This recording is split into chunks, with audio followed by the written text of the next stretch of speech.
고린도전서 9장 8절에서 14절 말씀입니다. 내가 사람의 예대로 이것을 말하느냐? 율법도 이것을 말하지 아니하느냐? 모세가 율법에 곡식을 밟아 떠는 소에게 망을 씌우지 말라 기록하였으니 하나님께서 어찌 소들을 위하여 염려하심이냐?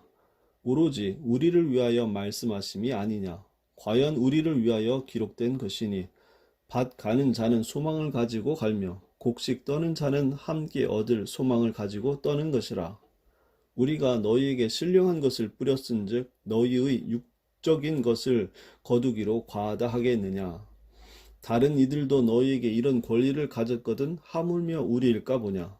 그러나 우리가 이 권리를 쓰지 아니하고 범사에 참는 것은 그리스도의 복음에 아무 장애가 없게 하려 함이로다.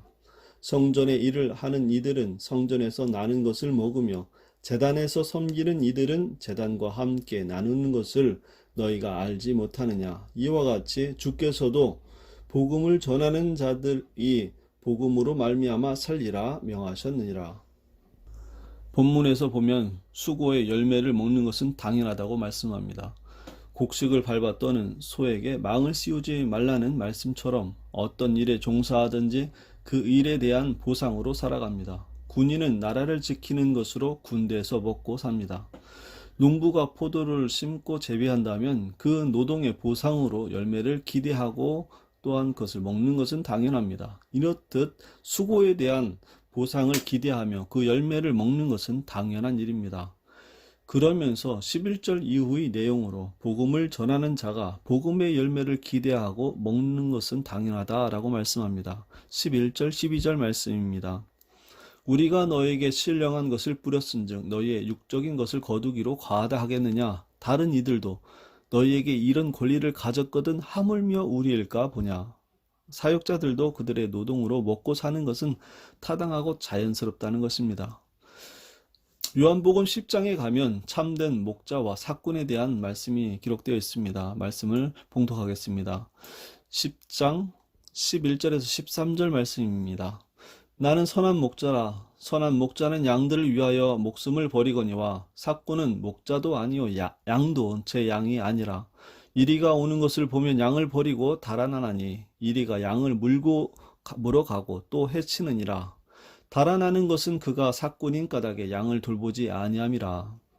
삭군은 보상만을 목표로 하고 와서 일하는 것이고 참된 목자는 양을 위하여 있다라고 말씀합니다.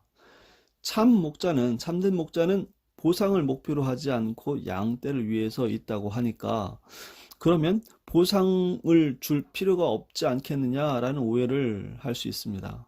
그에 대해서 좀 더 나누겠습니다. 갈라디아서 6장에 가면 목자와 양에 대한 말씀이 기록되어 있습니다.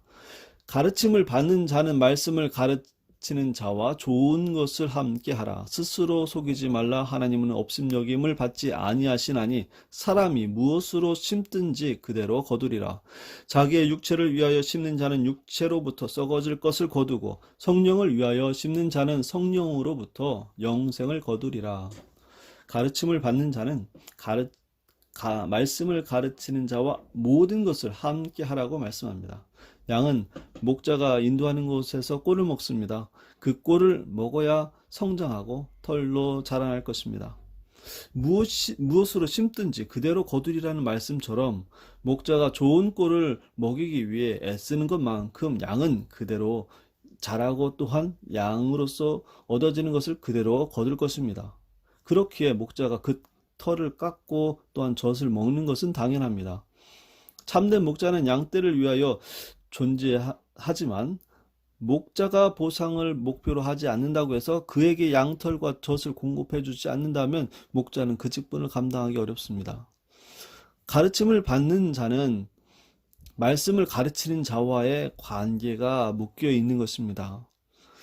가르침을 받는 자는 말씀을 가르치는 자와 좋은 것을 함께 해야 유익이 된다라고 분명히 말씀하고 있습니다. 영적인 유익과 그 풍성함을 원한다면 가르치는 자와 모든 것을 함께 해야 한다라는 것을 기억하시길 바랍니다. 모든 것을 함께 하는 것이 유익입니다. 우리가 신방을 가는 것도 또 함께 나누는 것도 이부 순서에서 어디를 놀러 가는 것도 또한 말씀을 공부하는 것도 말씀을 가르치는 자와 또한 말씀을 받는 자에게 유익이 되는 것입니다. 오늘 본문 말씀에서 12절 후반절의 말씀이 본문의 요지라고도 볼 수 있을 것입니다. 12절 말씀 후반절을 제가 다시 읽어보도록 하겠습니다. 그러나 우리가 이 권리를 쓰지 아니하고 범사에 참는 것은 그리스도의 복음에 아무 장애가 없게 하려 함이로다. 복음의 유익을 위해 자신의 권리를 포기했다는 것입니다. 자신의 사도로서의 권리를 행사할 수 있지만 그 권리를 포기했다라는 것입니다. 우리가 8장에서 우상이나 그 재물이 아무것도 아닌 것을 알고 있지만 믿음이 약한 자들을 위해서 자신의 자유를 제한했다는 것을 우리는 기억합니다. 자신이 먹을 수 있지만 우상에게 드려진 재물, 그 고기를 먹을 수 있지만 믿음이 연약한 자를 위해서 자신은 그 음식을 먹지 않겠다는 것이죠. 9장에서는 더 나아가서 사도로서의 가진 권리, 자유가 있지만 그 권리를 자기가 사용하지 않고 얻어지는 복음의 유익이 있다라고 말씀하고 있습니다. 자유와 권리는 마음대로 사용할 때보다 타인을 위해 또 형제를 위해 유보할 때 유익할 수 있습니다. 바울은 자유인으로서 하나님의 자녀로서 사도로서의 특권이 있습니다. 음식에 대한 자유가 있습니다. 하지만 음식을 먹는 것을 포기했습니다.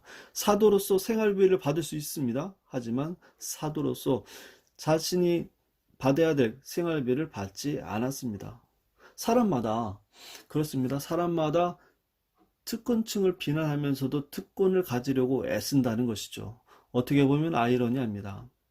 특권층을 비방하면서도 자신이 그 특권을 가지려고 한다.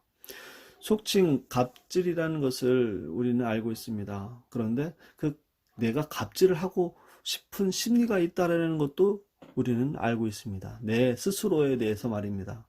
명절 선물을 이제 고르는 시간들이 있을 것입니다. 그런 큰 백화점이든지 슈퍼에 가면 명절 선물들이 즐비하게 있습니다. 그 선물들의 것들을 보면 수식어가 항상 붙어 있습니다. 그 수식어를 잘 보면 이런 것들이 많이 붙어 있습니다. 로얄, 킹, 프린스, 노블리스, 골드, 프리미엄, 다이너스티 이런 대부분 영어네요. 영어지만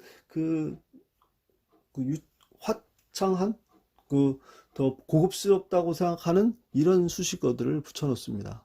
특권층이다라는 것이죠. 특권을 당신은 특별하다. 단 1%만의 특별한 사람이다. 라는 것을 이야기하는 것이죠. 특권의식을 자극해서 명품 마케팅 전략을 쓰고 있는 것 같습니다.